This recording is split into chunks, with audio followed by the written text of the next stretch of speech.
Hello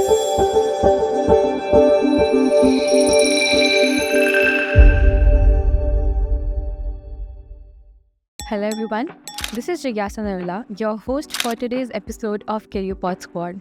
Some journeys don't follow the script. They challenge boundaries, redraw the map, and ask what if designs could think and machines could imagine. Today's guest has been doing just that. From the classrooms of KU to the conference rooms of IIM Ahmedabad and panels at IIT Madras, Tapan Aslot has carved a unique path, one that blends storytelling, branding, and cutting-edge AI. He is the mind behind India's first generated artwork to be featured on the front page of Times of India, a creative director who has worked with brands like Baskin-Robbins, Wrong, the fashion label by Virat Kohli, and Ernst & Young, one of the global Big Four. From speculative AI photo stories to university AI labs and closed-door roundtables, he's helping redefine how the next generation will create, think, and lead in the AI-first world. Tapan Aslot, we are thrilled to welcome you on KU Podsquad. Welcome to the show. Thank you so much. Thank you so much for having me. So you started in design and animation. So what led you to come into AI? Was there a particular moment that you thought of that to shift into AI? Yes. So somewhere around, beginning of 2021, when Midjourney had just released their first or second version, I got to know about it through a very close friend.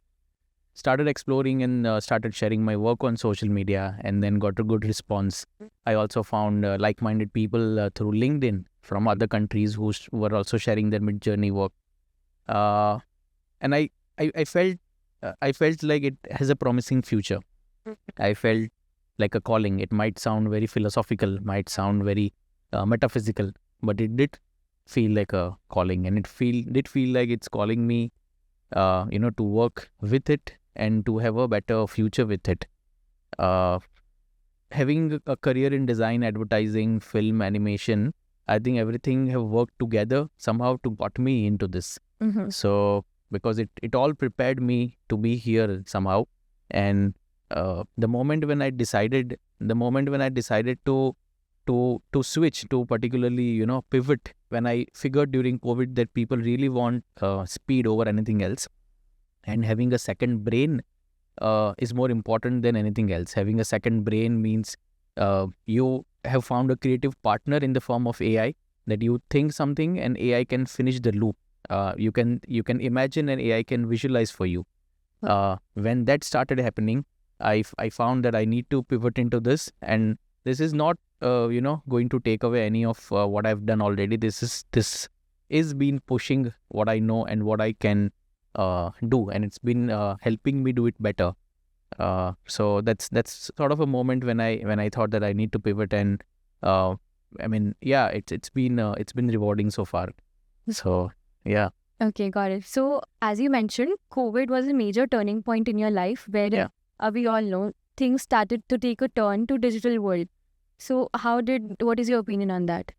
So I would say COVID gave me enough time and frustration to get into this. I would say it gave me enough disappointment to leave what I was doing and pivot into this. Even though I have not completely cut my ties off with animation or filmmaking, I'm still into it. I'm using Gen AI tools to serve my clients better visuals, be it motion, be it still.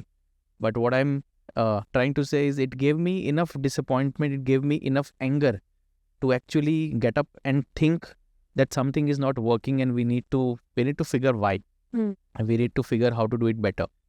During COVID, I lost my job as a creative director, where I was working with a production house. The company was struggling with finances, and they had to lay off majority of the team. So I had a very big gap in my career. And during that time, Midjourney came. During that time, a lot of other tools were experimenting, and they were giving free access to new users. So something I was lucky to get into, and something I was lucky to get my hands on and share my work on social media. So I would say COVID, of course, was bad for all of us. Was bad for companies, was bad for families, for people's health and everything. But somehow found a time to switch to a different career during COVID. Got it. So when you started in this industry, तो आपको काफी challenges face करने पड़े होंगे because this sector is still developing. अभी एकदम initial stages पे है, I feel. Yes. तो आपको कौन से challenges ऐसे face करने पड़े? I would say the major challenge was to make people understand that new technology doesn't mean we are getting rid of old technology. The main challenge was to make the client understand that this technology is one very powerful yet not a magic wand.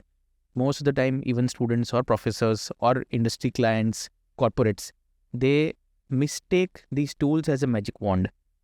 They think that now they have a tool where they can write a couple of words and a tool can generate an entire paragraph or an entire research paper or entire book from a single prompt. Now it's a magic wand. It's not. You still need someone who have thoroughly understood design, have thoroughly, if you give a tool to someone who has not read a single book in his or her life, that person is not going to produce a magical paragraph, or that person is not going to produce an award-winning book just by using ChatGPT. That person has to go through hundreds and hundreds of books to understand what is a good writing versus what is bad writing.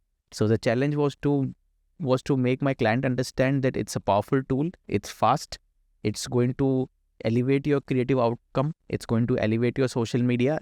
Still, it's not a magic wand. It's going to take its own time. It's going to take iterations. It's going to take some amount of investment, be it time and money both. That was the challenge. The second challenge was to keep up with all the AI developments. Pivoting to AI. If someone pivoted maybe 3-4 years back, or someone is trying to pivot right now, or maybe 1 year after this discussion, the major challenge will always be to be on top of all the knowledge and be on top of all the updates. Right. Because there is so much noise, there is so much happening around world on social media particularly, that every day you open social media and there are 5 new tools. Right. Every tool claims that we are better than other. Everyone claims that our image looks more photoreal, our video looks more photoreal. We give more free credits or whatever they're offering us. So major challenge was to make my client understand and be on top of all the updates. But I think LinkedIn and the people I follow and people I connected with on LinkedIn, they have always helped me, be on top of all the knowledge. Okay. LinkedIn is a good platform to network with other people. It's a very good platform to network, expand your business, expand your personal brand, expand, your thought, to find like-minded people. If you are whether you are in a corporate world, you are in a design, if you are a student, you are a professor, I think personally it has been very rewarding to me, and it gives you a very different kind of edge. It makes you come across as a true self. Also, because LinkedIn barely has a possibility of having fake followers. Yeah. Whether Instagram and Twitter and all, there, if you see someone having 100K or 500K followers, you really don't know how many of them are real followers or how many are real people. But on LinkedIn, because LinkedIn every week or every 15 days, they check your followers, and you have I would say you have The bots. They remove bots. So every 15 days, my followers changes. Sometimes they drop drastically because during past 10 days or 15 days, some bot have joined or started following me, but they couldn't go through the verification, so LinkedIn removed their accounts. So now I've suddenly lost 10 followers or 20 followers or 50 followers. Good. So that have also happened. So now that now I know that whatever number I have is a true number. Good. So that helps me build an authentic community. So it's been rewarding, yeah. Okay, so talking of that, I feel that since AI is still developing, काफी teachers, professors जो होते हैं वो students की pace के साथ match नहीं कर पाते. What do you have to say about it? I would say first, professors, let's say teachers from schools or professors from colleges, universities, most of the time they don't get enough time to upskill themselves. They should be getting more time to upskill, is what I'm observing. See, I've been visiting multiple universities, and I see this everywhere, that professors and teachers are barely getting time to themselves. If they start getting some time, they would be able to upskill them. So that is one. Second is they need to understand that AI tools are not a threat to them. AI tools will never be a threat to them, because what they have is exactly what students need apart from AI. If students start using AI tools without a thorough design knowledge, it's absolutely of no use. There is something called Dunning-Kruger effect. Dunning-Kruger effect, if I have to explain in simple words, if you start using GPT for 5 days, you might feel like you are the best writer ever, but you are not, because you just use GPT 5 times. When you start using Midjourney, you will feel like you are the best illustrator out there, but you are not. Right. You've just written some word Prompt, and Midjourney has created an image for you. Right. It is not you who have created that. Midjourney has created. So millions and millions of images that went into a machine learning data set, it's a result of those million images, not you. Got it. What happens with student one, when they start using AI tools, they think they know everything. Okay. Students also feel that now they have mastered these tools, just because now they are able to produce images and videos that they never thought they'll be able to produce. Right. Okay. Because if you tell a design student, be it in a first year or a final year, that sit with a paint and create something what you just created with Midjourney, that person might take 5 or 6 days, or might never be able to produce something so good, because nobody has that level of hand-drawn skill, where very few people possesses it. So AI gets you into thinking that you have mastered something which actually you've not. So now students have a half-finished circle. The other half only design professors can fill.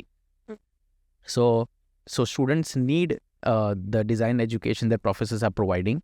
But what is happening is a lot of educators, a lot of tutors, they are not upskilling themselves, thinking we don't really need to learn AI tools.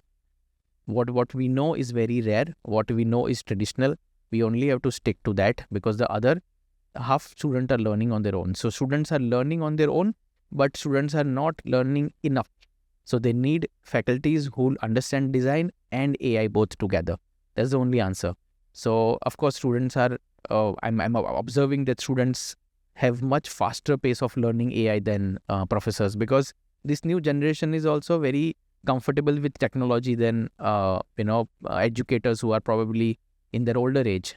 They are not very technology friendly individuals, because they were raised in a very different era. Right. So being a technology friendly professor is one thing. Second, being open to a new technology that might feel like a threat to you, which is not. It's actually not a threat. It's actually a way to improve and upskill yourself. So they need to be more open to this technology. They need to be on top of the knowledge while keeping the design authenticity with them. Got it. And understanding this new generation. See, what I've observed, I'm a very new to education. I'm not a educator by profession. I would say it's something I've started recently. But what I've learned is, the quicker you stop judging the new generation, the quicker you will be at peace with them and at pace with them. Right. So I think that's the only thing I would have ever to say. Okay, got it.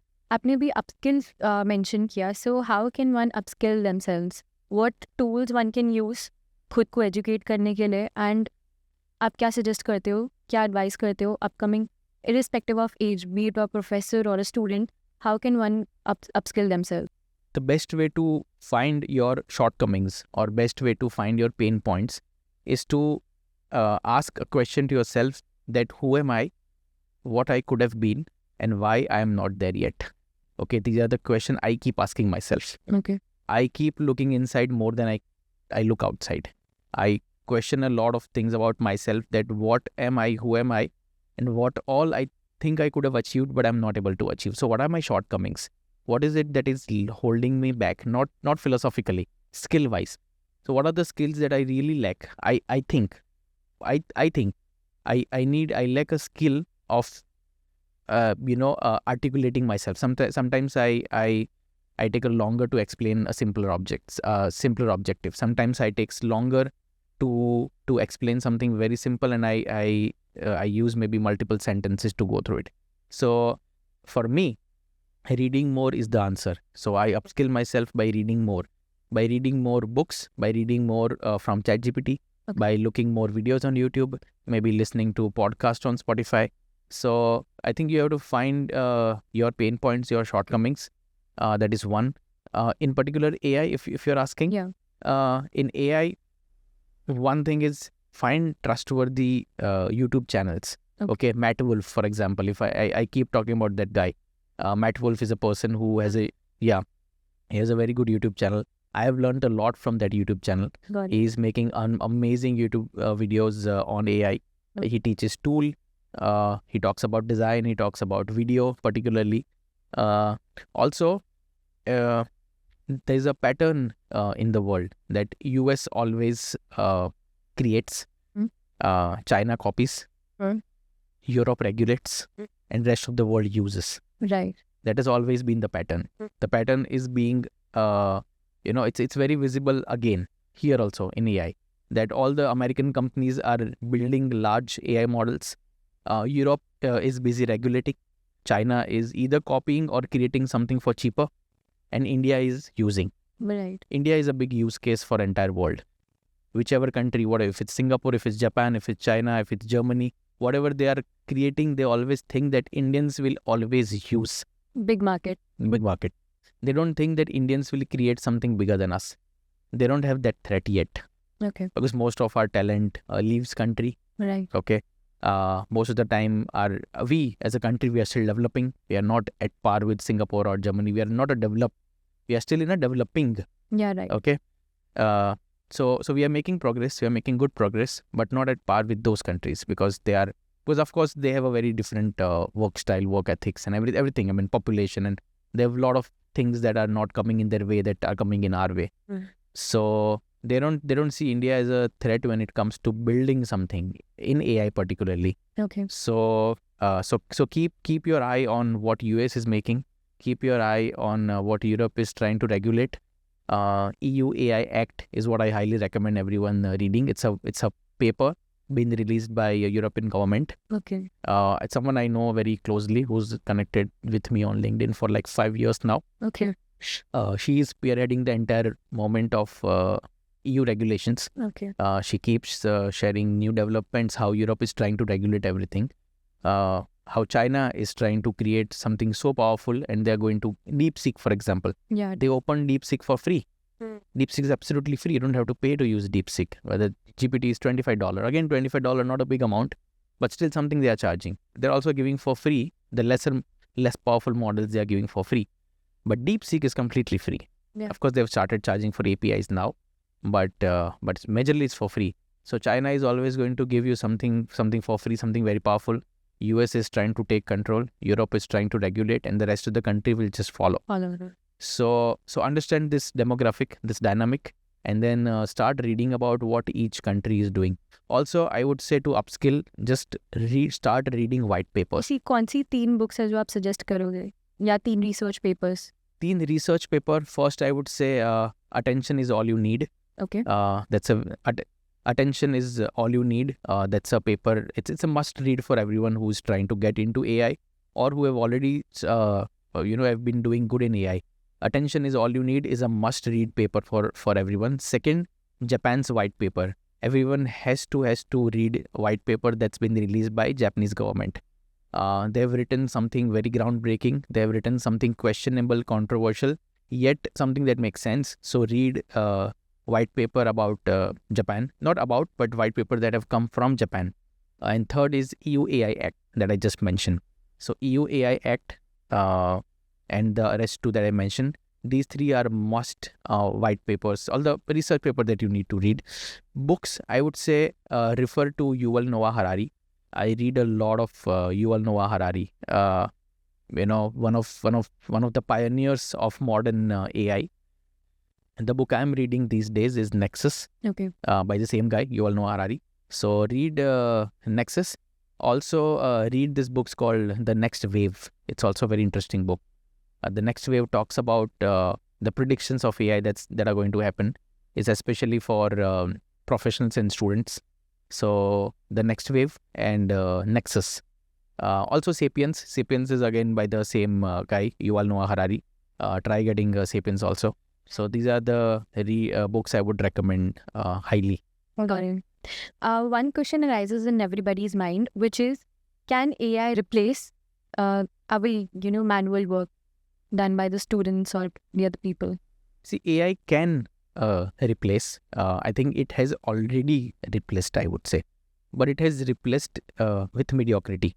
Okay. See, automating something is different and automating mediocrity is different. Okay. If I outsource my work to someone who is able to do my work for faster than me, doesn't mean I have a better work source or I have a better outcome now. Got it. That person is mediocre. That person doesn't have brain of its own. It's just doing for me for faster so that I don't have to do it.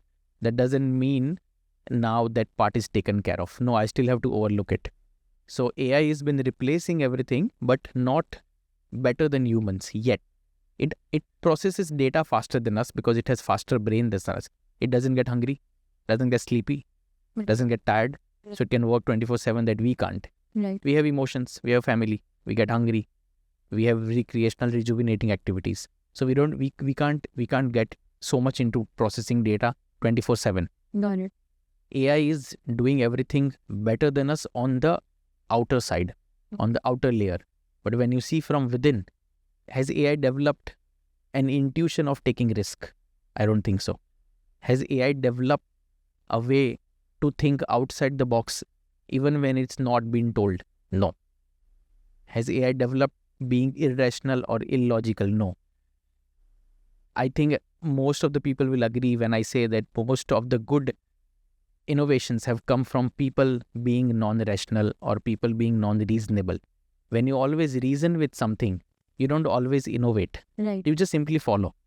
If I keep saying yes to whatever you are asking or whatever you are telling, I'm just simply agreeing with you. Right. I'm not really helping you or I'm not really adding anything to your research.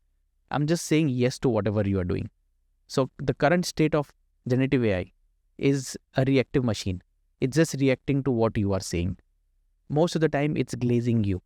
Most of the time, it's just patronizing you. That, oh, great question. Most of the time when you ask GPT that, for example, hey, I've been invited for a podcast, it would start with, handful of thoughtful ideas about it and appreciations. Yeah, please. Oh wow, you were invited. Oh, I think you are the next AI god. Whatever, I don't know. It'll start telling me all the things I want to hear. Right. Okay, it will just make you feel so good in the beginning that you will forget what is the actual discussion you are going to have or what is it that actually matters. So ऐसा बोलते हैं ना कि अगर ठंडा पानी है तो कोई पूछता नहीं है कि ये साफ है कि नहीं. Okay, it's only when the water is not cold and it's been served in a steel glass you always ask कि अच्छा मटके का है, आरओ का है, बिस्लरी है. बट अगर वो कांच के ग्लास में ठंडा है, nobody ask. Right. क्योंकि अच्छा लगता है, feels nice. So when you get answer from GPT, when it's a very well drafted paragraph, you don't question. लगता है कि ये सच ही तो बोल रहा होगा. Yeah. ये कहाँ गलत बोल रहा होगा. अगर इसको गलत इसको नहीं पता हो तो क्या इतना अच्छे से ड्राफ्ट कर पाता, इतने अच्छे सेंटेंस फॉर्मेट कर पाता, स्पेलिंग मिस्टेक नहीं है, ग्रामर करेक्ट है, everything is perfect. I don't think this answer is wrong. Yeah. So you have to go beyond that is visible. You have to start asking question कि even though AI is working faster, everything looks so good. इसमें technically तो कुछ गलत नहीं है, इसमें logically तो कुछ गलत नहीं है, so ये सब स्किल अभी इसमें डेवलप नहीं हुई है. So these are the thing I think we still have upper hand and we will have an upper hand for a very long time. So taking responsibility, how can we identify and keep a balance between using AI tools and using our own creativity and intuition? Okay, have your intuitions in place. आपके intuitions हमेशा correct होना चाहिए. Have your design intuitions in its place. Start using AI only when you feel there is a gap, and start using AI when you think there is an opportunity to elevate. If you start outsourcing your entire brain, then after 10 years you will have no brain. That's what people are fearing and that's what people are experiencing. Okay, बहुत लोग अभी experience ये चीज़ कर रहे हैं कि people are getting dumber. There are so many influencers, there are so many educators, there are so many industry leaders who are posting on social media that I think we are getting dumber by using ChatGPT. Though it feels like I am a smarter person now, though it feels like now I know more vocabulary, now I know more thing about the world, now I know more thing about my profession, क्योंकि मैं पिछले 2 साल से 3-4 साल से GPT से बातें कर रहा हूँ और GPT ने मुझे वो चीज़ बताई है जो मुझे कभी पता भी नहीं थी. It might feel like now you have become a smarter and more evolved version of yourself. But just try to get off GPT for 10 days. you will realize where actually you are. Have you become really a smarter, or you've been just outsourcing your brain capacity to a machine completely? So the balance between both of them is to first understand who you are, how much you can actually produce, start working on it, and start spending some time without any AI tool. Start writing your, for example, daily diary. If anyone is maintaining a daily diary, write it with a pen on a paper and not on a notepad, Google Doc. Write it with your hand.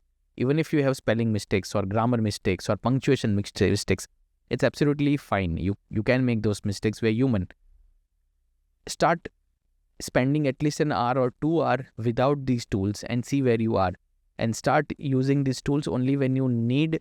There is a possibility to elevate. Same with image or video or anything you are doing. You have to first clear your foundation. When I say foundation, first you have to get your fundamentals sorted absolutely in a crystal clear manner, and then you build on top of it. Your base can't be AI. It's not there yet. Your base can't be AI. Your base has to be a human brain, who you are as a person, where you are coming from, your peers, and then you have to have a very strong base, and then you just have AI on top of everything. You can't have it at the bottommost. Right, मतलब delusion से निकलना पड़ेगा लोगों को. Yes, delusion से absolutely आपको delusion से निकलना पड़ेगा, because this tech has a tendency to immediately throw you into a delusion that now whatever you have in front of you, you have done it. And you've not done it. There's something called AI winter that people are fearing. Okay. We had AI winter a couple of years back in 1950s, 1960s. We had something called AI winter. So the first time when AI was developed, the entire world started getting to know about AI. But then there were no enough money right after the World War, of course. So there were less of technology. There were less people working in this. There were less research, money available for this. So the technological advancements in AI were stopped. So people were craving for more AI, but they could not get. And that led the entire humanity to face AI winter twice in, I think, 2 decades. Can you explain what AI winter is in a line? AI winter is when people are craving for more AI, but there is no new AI coming. Okay. It's like if a university bans ChatGPT for a month, you have an AI winter in your university. Okay. Because now people want AI. Now people want GPT. Yeah. Not for their assignments, but even to talk to their friends or family or whatever. Right. To someone, I've also met people who talk to GPT on a daily basis about their personal life. Right. Not just work. Acts as a therapist. Acts as a therapist. Yeah. Okay. Probably late in the night, early in the morning, in the afternoon when they are bored. They would ask GPT that, hey, this is the day I'm having. Do you think I should do this versus that? Empathize with me. Okay, empathize with me. Should I go and have a coffee, or should I just go and have a bike ride, or should I go and have a pizza? Should I call my family, or do you think I should absolutely get a 10-day off and go to Vipassana? What should I do? So they talk to GPT on a daily basis. Now, if something disappears, something like this disappears for 10 days, 15 days, that's an AI winter. So if we will have less people using this tech or less people building new models, we will get into AI winter, because now we have hit either a stagnant point, or we have hit a point where there is nothing is happening. Everything is stuck. The recent interview by Wall Street Journal, a very senior, very powerful journalist from Wall Street Journal had an interview with 2 people from Apple. She grinded them really bad about not having a new Siri, because Apple had promised their users and investors that we are going to have a new Siri by this year, but they couldn't deliver. Yeah. So Apple users are not really happy that GPT is getting new and new models. Midjourney is getting new models. Claude is getting new models. Windows Code, the Copilot has new model. Gemini. Yeah. So all the Android phones are now smarter than Apple phones. Mm. So Apple users are not happy with Android phones being more smarter, more powerful than their Apple devices, which are apparently more expensive devices. Okay, so something like this leads to AI winter, when people are craving more. Like if I make you taste the best pav bhaji, for example, then I say that, okay, this was the last pav bhaji ever. Yeah. That place is shut now. You would say, then why did you even make me taste it once? कराना ही नहीं था. हाँ. अगर ये कल बंद होने वाली थी, ये ऐसा मुझे कभी लाइफ में मिलने नहीं वाला था, मुझे एक बार भी नहीं कराते, कराए क्यों मुझे? Right. So now you have that winter. So it's a long old period of not getting access to what you long for. अभी एक इंसान के अंदर ऐसी कौन सी स्किल्स होनी चाहिए जो 5 to 10 years में उसको अपस्किल कर सकती है? Problem solving. Okay. Critical thinking. Okay. Design thinking. Risk analysis. And the last I would say is questionable, but it's true, which is questioning everything that feels right. Whatever that feels right. I know it sounds pessimistic कि जो हर चीज़ सही लग रही है उसको question क्यों करना है? You know, चलती गाड़ी का बोनेट क्यों चेक करना है? गाड़ी चल तो रही है, क्या चेक करना है? चल तो रही है. But for a longer run it's important. My car is working maybe for 10 kilometers or 20. What if my journey is 500 kilometers? I need to check. Right. It's working for now, but I need to check because I have a very long journey. So 5 साल, 10 साल, 15 साल बाद कोई एक skill अगर आपको AI के साथ भी अगर आपका इम्पोर्टेंस बचा के रखेगी, बना के रखेगी मार्केट में, that's problem solving, critical thinking, design thinking, risk analysis, risk management and questioning whatever seems good on the surface level. I think ये skill अगर आपने डेवलप कर ली तो one AI is not going to take away. Again, AI taking away job is a very questionable, very controversial statement in its own. I personally believe it is never going to completely snatch or take away anything. AI can replace 20% of you, can replace 30% of me, 50% of her. It will replace a part of us. It will help us elevate certain parts of us. It will never outright absolutely remove a human and will sit on place of it's not possible. It's not possible. At least if I'm being realistic and if I'm not thinking in a Hollywoodish manner, it's not. Hollywood ने हमें यही सिखाया है. Hollywood ने हमें यही बताया कि AI और robotics same है. That's the first misconception we all have, that AI and robotics, when you say AI, we all think of a physical body. It need not have a physical form always. It's a program running inside your computer. It's running inside your laptop, your PC, your phone, your ATM machines. It's everywhere. It need not have a physical body. So robotics is something else. AI is something else. They two are absolutely different than each other. पर Hollywood ने वही बताया कि AI मतलब एक robot है जिसके हाथ में गन है and is going to kill all of us. That's a general notion we all have developed from these movies. So first we have to get out of it. It's not like that. You can weaponize robots with AI. So that's that's a separate thing. That's a separate thing. Yeah. I'm not absolutely neglecting or removing that possibility. Of course, it's going to get used on war fields, but that's not the only use of it, and that's not the common use for people like you and me. Got it. Designer के perspective से ऐसे कौन से tools हैं जो उनको use करने चाहिए so that it can be beneficial for them in the upcoming years? AI tools I'm specifically talking about, or maybe programming languages. See, start learning from what kind of data sets are. What is data sets? Okay, tensor data क्या होता है, matrix data क्या होता है, vector data क्या होता है. Basic से शुरू करें, एकदम basic से. Python से शुरू करें.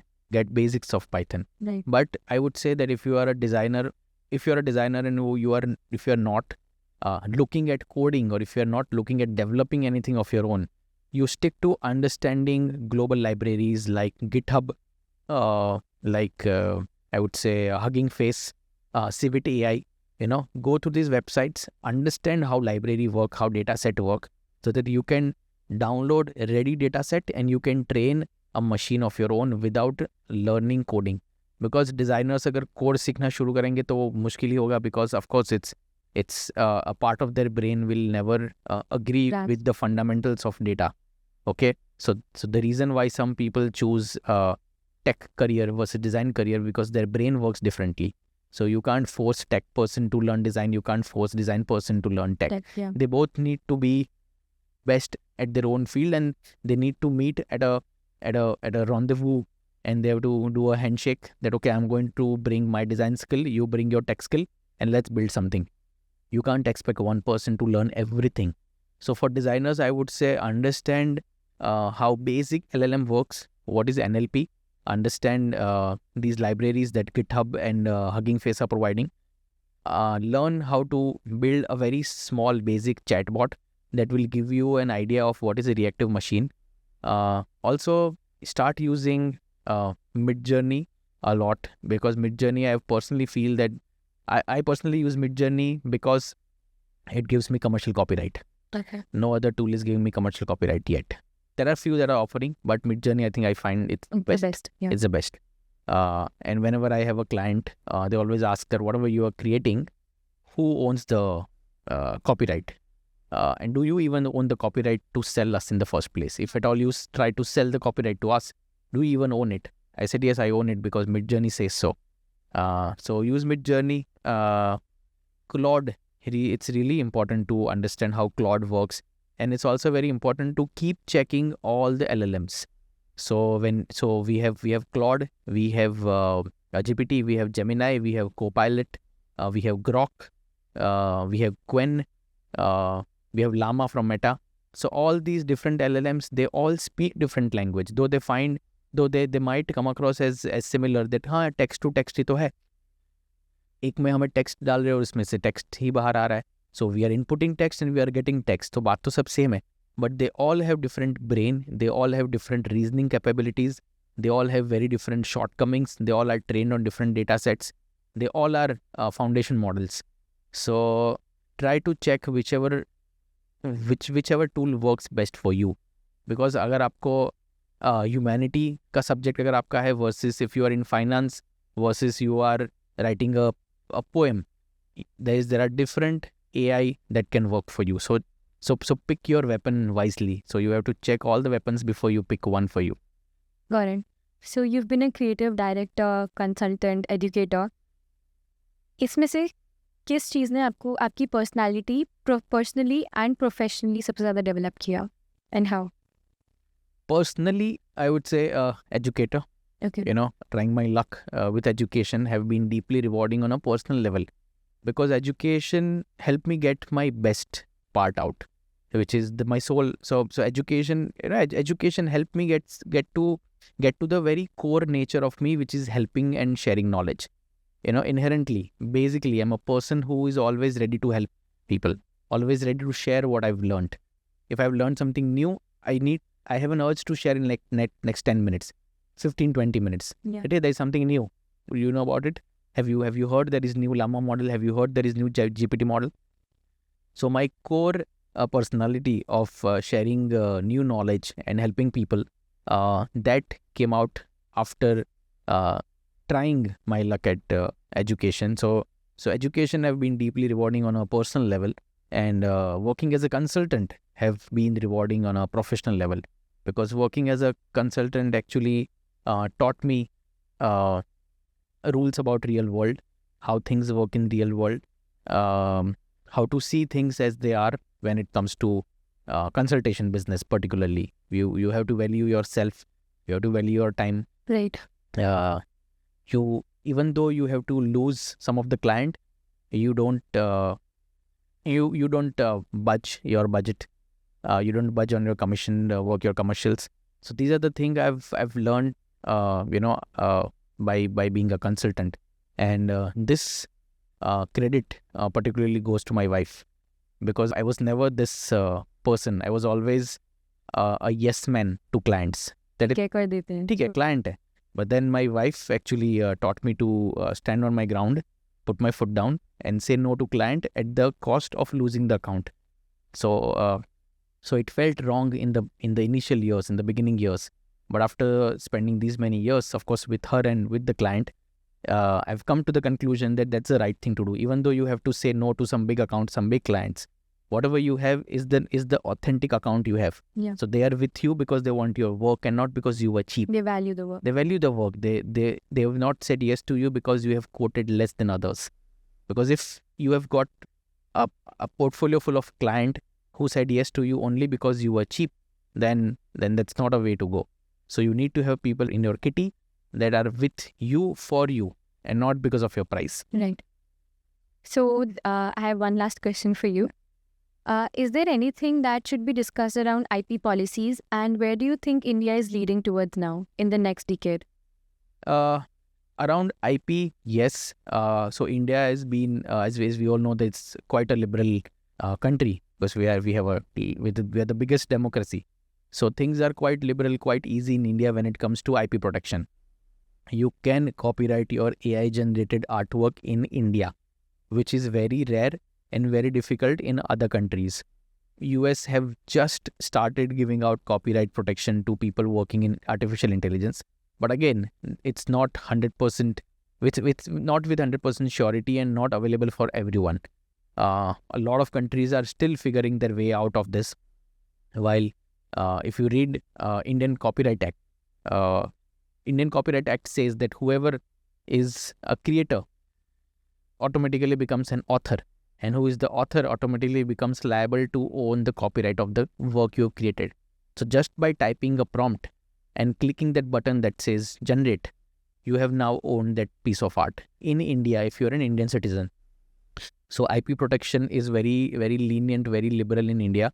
So you can copyright your work, but you have to read more about European IP protection, because European Act usually gets passed down to all the countries, and not today, not tomorrow, but after a few years, somehow we all will be following their lead. We will all have policies that they have developed. India AI, which is India's biggest AI portal, they keep having roundtables. One of the roundtables, that I was privileged enough to get invited to a few years ago. They invited 8 subject matter experts from entire country to take part in the generative AI roundtable. And whatever we discussed during the roundtable got converted into a comprehensive report. The report then got presented to Prime Minister Narendra Modi and Honorable Finance Minister Nirmala Sitharaman.